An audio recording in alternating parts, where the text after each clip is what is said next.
So how many times has this happened to you? Frustrating. Today we're gonna fix it through the power of magnets. You'll be able to just throw your miniatures around.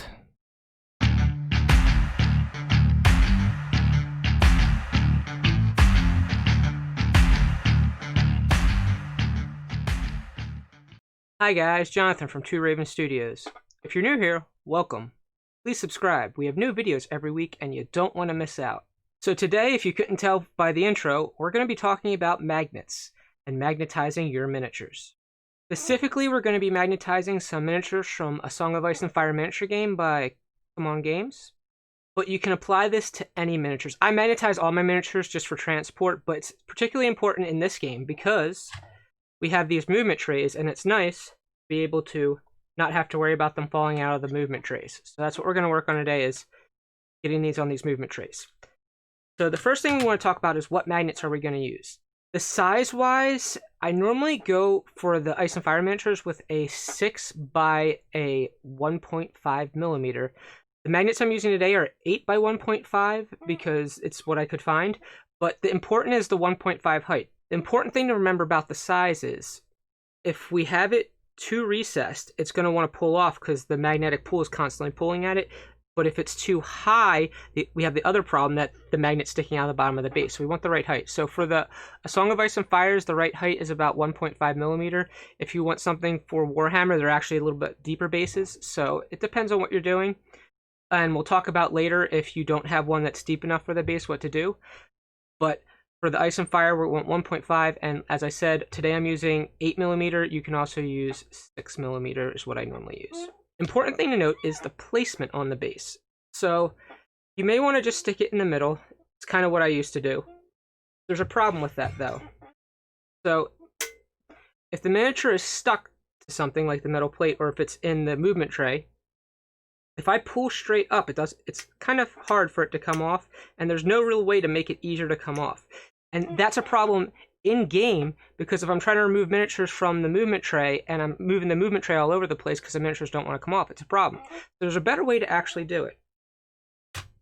It's to put it to one edge. So you can pick the back or the front. I did the back on these miniatures. So if I try to pull it up, it's the same thing. It's kind of hard to pull up, but if I just tilt it back, it comes right off. So it makes it much easier to remove it from the movement tray, because now all I have to do is, instead of trying to pull up and everything's moving, I just tilt it and it comes right off. So we're going to place it to the back because of that reason. Now that we know where we're going to place it, let's just hop right in and I'll show you how I put the magnets on the bottom of the miniatures.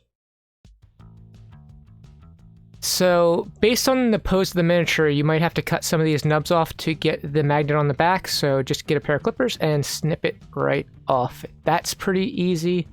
This pose has the same thing. We just need to cut the little nub off, snip.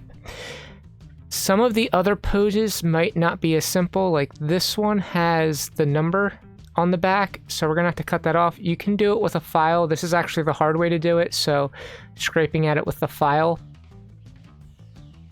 The much easier way to do it is actually just get an X-Acto knife and cut that number right off. So we can just grab an X-Acto knife and slice into it, and pretty quickly that number will be gone. There is a problem though if we're using one of the bases that's going to have the CMON logo on the back. It's not going to be as easy, so we're going to use a more heavy duty tool for that. We're going to go for a Dremel.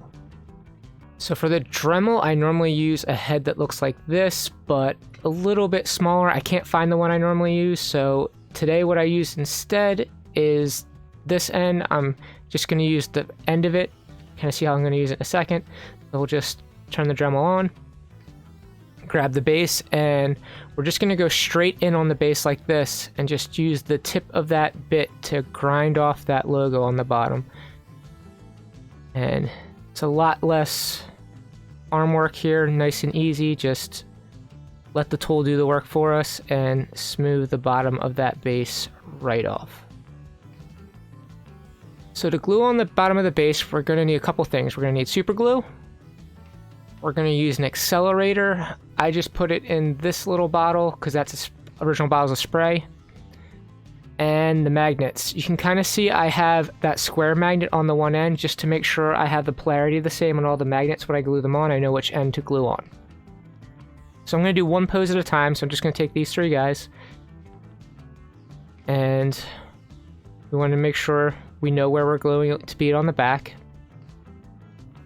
I'm just going to put a little dot of the accelerator on the bottom of all 3 bases. And then with the super glue and the magnets, once I get it in frame, I'm going to drop some super glue onto the end of the magnet. Just make sure I have the back of the base. Stick the magnet on, hold it there for a second. So I'm going to pull back using that lip to make sure only the one magnet stays on there. And then we just repeat the process. A little glue on the base, hold it there for a second, and then drag back, leaving just the one magnet there. Just carry on doing this for the entire unit.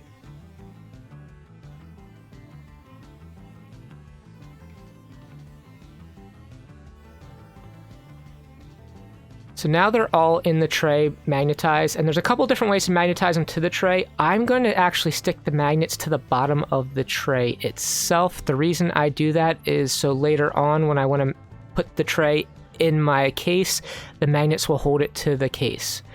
So we're just going to do one row at a time. I'm going to lay out 4 magnets right across. We're going to start with the middle row because it causes the least amount of problems I found.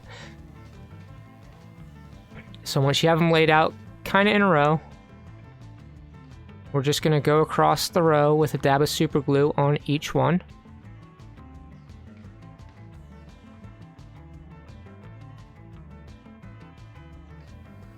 Once that's done, we will just hold the tray over the row. We're going to come in from the top. Again, I'm aiming for the middle here, and you can kind of see it snapped right in there. Now I'm going to do the front row. As I tilted it back in the last shot, the end ones fell out. So, again, we do the same thing, just line up 4 magnets. Put some super glue, just a little dot on the top of each. We don't need the accelerator here because the magnetic force is going to hold the magnet in place. And pop. You kind of see, they're on there pretty good. So I've done the whole bottom of the tray. You can see they're all magnetized. Pretty strong. They're not going to fall off there. I can actually pick the tray up by the miniatures. It's strong enough. But again, since we put them on the back, nice and easy, when we take wounds, we can just tilt them and they'll fall right out. Fall right out. Since these are rose knights, they're going to heal themselves and they're going to all pop back in there pretty quick and easy.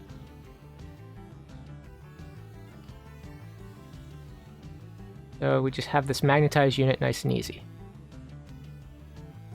And as I said earlier, sometimes you don't have the magnets that are the right height and they keep pulling themselves off. So I'm going to show you a little trick to make sure your magnets stick if you're having a problem. We're going to need super glue and some baking soda. What you're going to do is put super glue right around the rim of that magnet. So I kind of want a little build up, just having a little ring of super glue around the edge of the magnet. Once I do that, I'm just going to take a little scooper and put a little bit of baking soda right where the super glue is. And it should bond pretty much instantly. Just shake off the excess.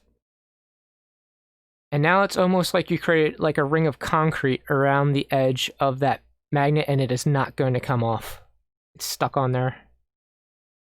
Well, as I said, I put the magnets on the bottom as well for transport. So how do you transport your miniatures? There's companies that make magnetic bases, but I make my own. And I'm going to show you how I do it. It's pretty simple. So what I use is these Sterilite snap together cases. They come in 2 packs, but you can snap more than 2 together. You just don't want to make it too heavy or it might rip apart on you. But I just get these tray, sand this bottom surface to make it a little bit rougher, and then I get a sheet of metal and we glue it in here. I use E6000 to glue it in. There's a couple different things you could use, but this is what I use. But we just glue this right into here. Now, these I buy at Target. For metal sheets, you can get them at Lowe's, Home Depot, or craft stores, that kind of places. Where I actually get mine is from a local HVAC guy. If you know someone that does HVAC work or duct work of any kind, they're going to have a lot of leftover scraps that they have no use for, and you can probably get them for free to very cheap if you just check around. So that's, if you're looking for pieces of metal, that's a good place to look. But we just glue the metal into the tray, and just like a cooking show, I prepared one ahead of time. So this is just what it looks like. The tray's in the bottom. I have a vinyl cutter. I always do a little bit of vinyl, so we're doing Baratheons, so we have a little Baratheon saying on there. But the tray just snaps in here now, and we don't have to really worry about it going anywhere. So I do the same thing on my NCUs. We have little finger here. He just sticks right in too. He's not going anywhere.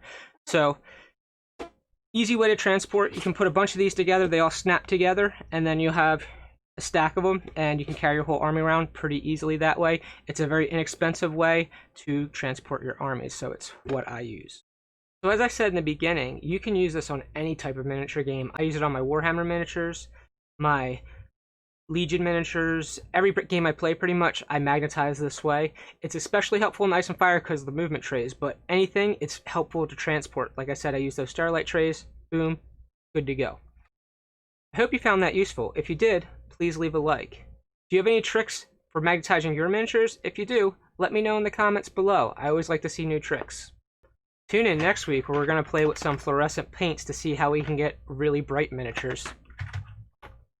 So make sure you're subscribed so you don't miss out on that one. And until next time, keep on gaming and paint your minis.